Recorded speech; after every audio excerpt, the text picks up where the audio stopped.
Özünüzü təqdim edin, sizi daha yaxından tanıyaq. Mən Əminə Allahverciyeva, həyatımı 3 dövrə bölürəm.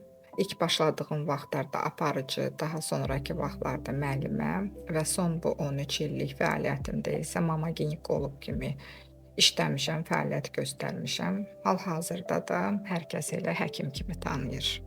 Həkim kimi yüzlərlə ailənin yaranmasına şahid olmusunuz. Və sizin fikrinizcə sevgini yaşadan əsas amil nədir? Hörmət, etibar, yoxsa fədakarlıq? Həkim kimi bir gün ərzində demək olar ki, hər gün bir körpənin dünyaya gəldiyini görürəm. Doğuş otağında ilk ağlama səsini eşidəndə anlayırsan ki, sevgi sadəcə hiss deyil, hər gün verilən qərardır. Məncə sevgini yaşadan ilk növbədə hörmətdir. Hörmət bitəndə etibar da sarsılır, fədakarlıq da yükə çevrilir. İnsan sevdiyi üçün yox, hörmət etdiyi üçün uzun illər eyni yolda qala bilir. Sizi həyatda daha çox nə incidir? Düşmənin zərbəsi yoxsa dostun xəyanəti? Düşməndən zərbə gözləyirsən, ona görə də hazırlıqlı olursan. Amma dostun xəyanəti səni hazırlıqsız yaxalayır. Çünki sən ona sirrini, sevincini, bəzən göz yaşına etibar etmisən. Məncə insanı sındıran xəyanətin özü yox, etibarın boşa çıxmasıdır. Həyatınızda olub belə bir təcrübə? Təbii ki, hər bir insan kimi mənim də həyatımda olub və hər şeyi geridə qoymuşam. Heç elə olubmu ki, xəstə sizi həyatda başqa gözlə baxmağa məcbur edib? Bəli, bir ana var idi, çox ağır vəziyyətdə idi. Öz ağrısını yox, dünyaya gələcək körpəsini düşünürdü. O gün anladım ki, analıq dünyanın ən böyük gücüdür. Həmin gündən həyata və insanlara baxışım dəyişdi. Həkim olmaq mənə tibbi bilikdən çox insanlığı öyrətdi. Doğuş otağında heç vaxt unutmadığınız hadisə hansıdır? Yaxşı sualdır.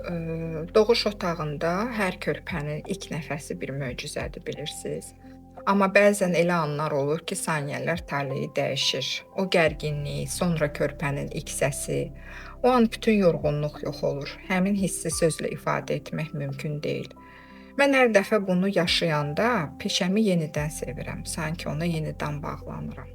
Sizcə qadınların sağlamlıqları ilə bağlı ən böyük səhvi nədir? Qadın sağlamlığı son zamanlar ən aktual problemlərdən biridir və bunu artıq Milli Məclis səviyyəsində araşdırırlar. Qadınlar çox vaxt hamını özlərindən önə qoyurlar. Övladını, həyat yoldaşını, valideynini. Amma öz sağlamlığını təxirə salırlar. Halbuki sağlam qadın sağlam ailənin təməlidir. Özünə vaxt ayırmaq eqoizm deyil, bu bir məsuliyyətdir və qadın sağlam olarsa düşünürəm, cəmiyyət də sağlam olar. Ağ xalatı çıxarıb evə gedəndə Əminə xanım necə insandır? Gözəl sualdır. Ağ xalatı çıxarmaq olar, amma həkimliyi ürəkdən çıxarmaq olmur. Evdə də telefon zəngləri olur, xəstələr yazır, kiminsə narahatlığı səni düşündürür və yaxud da ki, işdə narahat bir xəstə qoyub gəlirsən. Amma çalışıram evdə də sadəcə ana, qadın və dost kimi daha evdəkilərə yaxın olum. Mənim də yorulan anlarım olur təbii ki. Hamısını korreksiya edirik. Çox gözəl. Əgər bütün qadınlara yalnız bir cümlə demək imkanınız olsaydı, nə deyərdiniz? Deyərdim ki, özünüzü heç vaxt sonuncu yerə qoymayın. Çünki sizin sağlamlığınız, gücünüz və xoşbəxtliyiniz bir ailənin, bəzən isə bir nəslin gələcəyini dəyişə bilər. Ona görə deyiblər, qadın böyük qüvvədir. Bəli.